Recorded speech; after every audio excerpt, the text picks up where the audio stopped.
It's Talk Funny, a podcast by Mark Bailey and other comics from all over. We ended up in Japan because of gravity, the force, not the movie. The Talk Funny podcast from Nagoyaradio.com and Nagoyacomedy. Here's Mark Bailey. Okay, we're back with Talk Funny.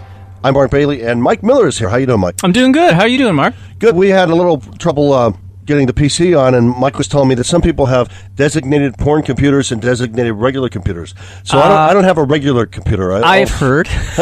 That's what you've heard? I didn't know you could designate one computer as regular. Well, I don't know. I mean, I was just talking about a friend of mine who, does that. So it's really embarrassing. You never know what's going to pop up, and it's like, hey, Dad, my friend and I were doing a report on Antarctica. So what do you know about, just put into Google Antarctica. Did you mean anal? No! Get off the screen. I think I did a bit on that before. No, Google, I didn't mean that. Google, you remember too well sometimes. Google is scary. They know everything about you. Seriously. Wait till Google is a robot AI. Oh, God. Be like, so you'd say, Alexa, hang on. Alexa is now a real Android. Right. She's an actual Android. I don't think they should have called those computers Androids. No. Because one day there's going to be real Androids, and they're going to say, Samsung is the fake Android. Yeah. So you'd be like, with Alexa, go, Alexa, can you just be quiet for a second and call the wife, turn on alibi background, with the office, and yeah. もうちょっと、締め切りまだですけど, I've got a tape like that, and it's like, yeah, sorry, baby, I'm still, still at the office, it's like, Alexa is not at the office. Alexa speaks Vietnamese now. Why do you speak Vietnamese now, Alexa? None of my business. I don't know, man. They did that. They started that. You were talking about the soundtrack thing. I remember hearing that at the Love Hotels they would have that. You could choose that soundtrack if you were calling someone. Yeah. So when you're working late, you can give the excuse that you're working late. Yeah, they had Office. They had Train. Mm-hmm. They had Stalled Train, which is like they said basically. Does it have announcements that say? Yeah, Japanese. Thank you for your patience. The train has not moved. Please wait. We expect this to take a while. And they got one that's Jungle. I don't think I would use Jungle. With my Peruvian friend, I don't think I'm going to use Jungle. Jungle. Oh my God. Maybe I'm stuck in the jungle. I got jungle fever. Yeah, I do. I'm stuck in the jungle, but somehow I have cell phone reception. We haven't talked a lot about our travels, but I think last year in the summer you went back to Canada. Right when Canada legalized a certain substance. Actually, no. You were there. No, it was only legalized in October. Oh, really? Yeah. Okay. So I was there before. At the time, we thought it was going to be exactly then, and I was thinking, good timing, and you're just going to see your folks, air quotes, right? So what was that like with your folks when you were there? Oh, it was good. They're old. They're, and they're good. We get along mostly, but after a while, they start to drive you crazy. You know how it is. Mom complaining about your dad and all that stuff, and just I was lucky I was able to get away for a little while, and see some other cities, because otherwise I think I would go a little crazy. But they're good. I get along. I'm one of the weird people in Japan, because so many people over here have real big family problems, and they're here because there's something wrong in their family or something. Back in the home country? Back in the home country. Like, it seems to me like a lot of the people I met, they're on the run from something. Well, let's change the subject. People that are on the run from something. Yeah, the funny thing is, like, I left because I was, this was like 28 years ago, and I left because one of the reasons was I was in a lawsuit thing, and all of the people, this was the radio industry, so everyone involved there except for me is now dead because they were invited to the cocaine parties, and I was not, because I was the boss. I was not invited there. And I'm alive, and they're dead. Yeah. No, seriously, they're all, after they hit 50, are dropping like flies. Wow. Well, I guess, you see a lot of that. Like, a lot of people who were doing cocaine in the 80s and stuff, they die, like, in the 50s, huh? Yeah. Yeah, and they're gone. So it's like... I guess it's really bad for your heart, huh? Yeah. When I was there, I had this guy who was doing drugs, and I was the program director. I had to let him go. The management told me, you got to let him go. I said, what if I don't let him go? He's going to make a big deal out of this. And I might even get sued. And they said, well, if you don't fire him, we're going to fire you. So I fired him. And then he goes, well, I'll sue you. So I said, okay, so like I said, he's going to sue me, so you got my back, right? We got lawyers. And they're like, no, we have lawyers. You don't have a lawyer. God. And I said, please fire me so we can both sue you, And they said, well, no, you just have to, figure this out. So I talked to a lawyer, and she was not, I think it was her first case, And she's like, so have you met a lawyer before? And I said, I've done it before with wills and stuff with ants, And she goes, which side does a lawyer sit on? And I'm like, this is not a good lawyer. You're asking me for advice? So I said, like, this guy wants to sue me for everything, So she goes, probably doesn't have, he might not have a case. I'm like, no, you're supposed to tell me he does not have a case. So she's like, well, what we'll do is we'll just wait a year and see if you get sued. And then we'll wait and see if you win. I'm like, okay, jet program. Sorry. I don't care about the English teacher. I just want a program that involves a jet plane. Yeah. Sorry, there's a bus coming down the street I got to throw myself in front of. So I actually applied for JET. I was a speechwriter and a comedy writer, okay? And I applied for JET, and they require a photo. That wouldn't have anything to do with your selection process, would it, Mike?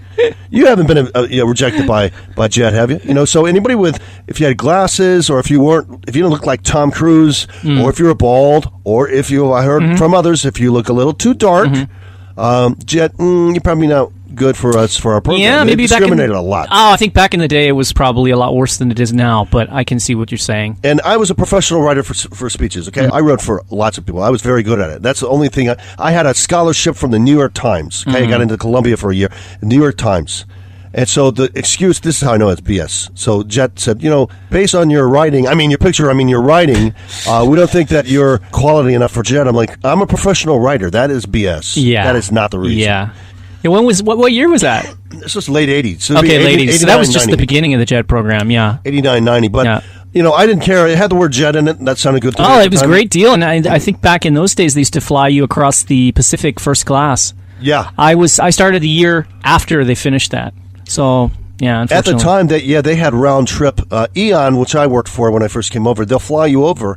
And then when you leave, they'll either give you a ticket back or a letter that you can continue. You take it to the visa office and you can change to your new employer. But without that letter, you can't change to your new employer. So that's not worth $1,200? That letter? It's not worth. I don't think anyone pays now. I think you have to pay your way to Japan. But when I came on the JET program and they paid my way. And so you did, but you did teach with JET? I did. I taught with JET. I was in this very, very small town, like literally, I don't know, 3,000 people. It was a village, and that was an interesting experience. But most people, when they sign up for the JET program, they're not exactly thinking they're going to be living among the rice, the fields, and talking to grandma and grandpa out there. A lot of the guys coming, they want live in an exciting city. Everybody wants to live in Tokyo or Osaka or Nagoya, but the reality is a lot of the jobs are in these small, little out of the way places, because the big cities now, they just hire kind of direct, right? They have companies that and people living here that they can hire. They don't need to recruit overseas. You may have seen this in, our studios are in downtown glorious Yabacho, but beautiful. Yeah, there's like a Ferrari Maserati, or there used to be. I don't know if it's still there in the Horns.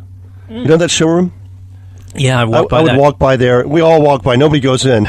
Yeah. I walk by there and think of what things could have been, Yeah, on the JET salary? Maserati and Ferrari. Ferrari, I had been here 3 years, and I had passed level 1 finally after studying the Japanese proficiency test. And I was looking to do a translator job, right? So I knew somebody from Ferrari, and they said, we've got a job in Osaka. All you do is you go over there, they're going to drive around, and you're going to just translate a few interviews. You're just going to translate what the guy said so that we can put it into Italian TV. You translate from Japanese to English or whatever. So I didn't count on the Kansai Ben, Kansai Ben is not in. Oh, my God. So Osaka has its own dialect, and it's not like Chicago and Boston and Vancouver. It's like the difference between Spanish and Catalan. Yeah. It's like there's a lot of words I've never heard before. Like, what do they say? Like in Tokyo, they'll say wakaranai, and in Osaka, they say wakarahen or something. And it's very different. It's even worse than there. They'll say, like, standard Japanese, hyojungo, you'll say, like, you'll say asoko or soko. It means over there or there, and then koko would be here. And they were doing something like, I thought the guy was speaking Korean, because I don't speak Korean, and it was something like, Ibida. I think he said Ibida. So I get like, they said, Ibida. You're looking for a shrimp. So look at hippie shrimp in we're Japanese. late for the translation interview. I got a driver, and then I got an Italian guy who doesn't speak any Japanese, and he goes, we're running late. So you go in, and you ask them which way we have to go to this building. So I have the building, number, and no Google Maps. The name. Yeah, no maps. This is all no before GPS. Before the internet, in standard Japanese. Where is this building? Would you know? This would be northwest direction from here. Would you know where that is? And they said, like, Ibida. Something like none of these words were on the Japanese test. And I asked him again, and he goes, Ibida. and he's pointing that way. He's like, ibida, ibida. And I said, mazu, ibida? He's like, ibida, ibida. Okay, I think he's saying turn right and then left. And then, so I said, so, ibida, ibida, ibida, ibida, and he goes, ibida, ibida, ibida, ibida. And the Italian, my boss is like, get back in the car. So I get in the car, he's like, what do you say? It's like a game of telephone with no partner. You know, it's like, he goes, he was gesturing that way. I said, yeah, he was gesturing that way. I suggest we go that way and ask again. So maybe I got some Martian or something. So I get out, and it's the same. I ask a salary man. I stop him, and he's like, oh, ibida, ibida, ibida. ibida. Do you, 標準語ですかOsaka弁ダメでしょそうだ、いや、イビです。I don't know what イビです. I don't know what EB is. EB わからない. It's an EB. EB. And before they were saying formal, casual, it's an EB. So after the third time, I got in and the guy goes, do you in fact speak Japanese? I said, I thought I did. But none of these people are speaking Japanese. He goes, what are the odds that nobody in Osaka speaks Japanese? And I said, well, it's Kansai Ben, so I don't really know.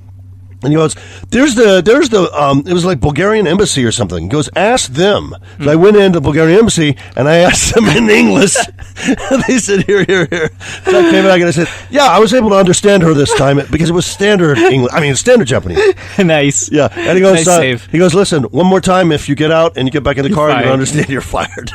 I didn't keep that job. And I said, he goes, I asked my wife later, she goes, well, yeah, you're not going to stand Kansai, Ben. You don't know anybody who speaks that. But it's kind of like the Brooklynese. Kansai, Osaka, from what I understand of the personality, they're kind of like the Brooklyn people, kind of New York, edgy people of Japan. And then Nagoya would be kind of like Pittsburgh, if Pittsburgh had even less class than it actually is. I mean, they're just like working town.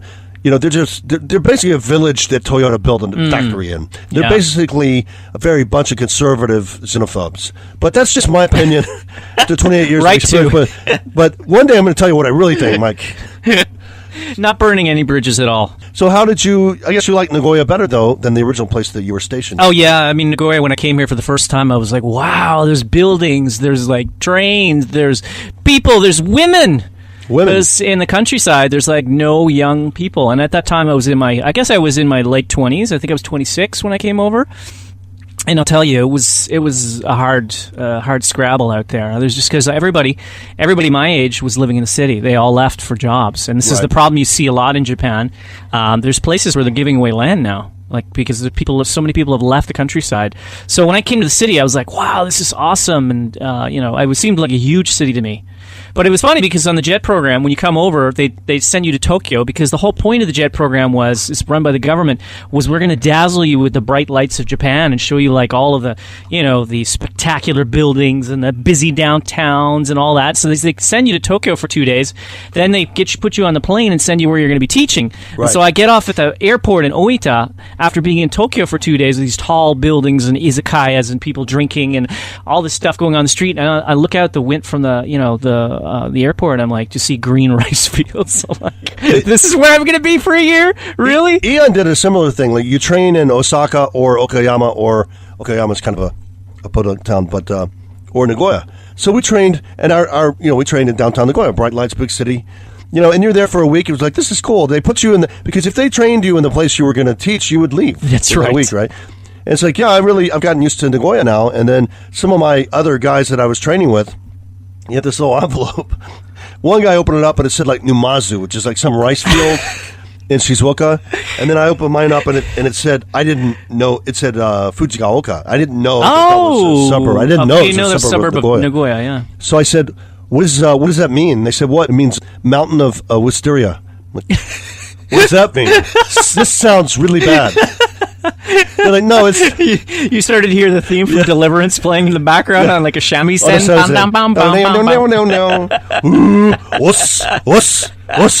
And mine turned out not to be bad, but then the black lady next to me, who's like a metrosexual lesbian divorced lady, totally hip, and she opened hers up and hers was in Sanskrit. So I don't know how backward that place is, because Sanskrit's not really used anymore. No, she went to some real podunk place. Oh, God. And she goes, well, what do they feel about black people there? And they said, we've probably never seen one. And lesbians? How about black lesbians? Why don't you write a book and let us know? So, got time to come back again next week? Of course. So we're going to wrap this up. We're getting close to time. So it's been Talk Funny with Mark Bailey and Mike Miller, and thanks for listening, guys.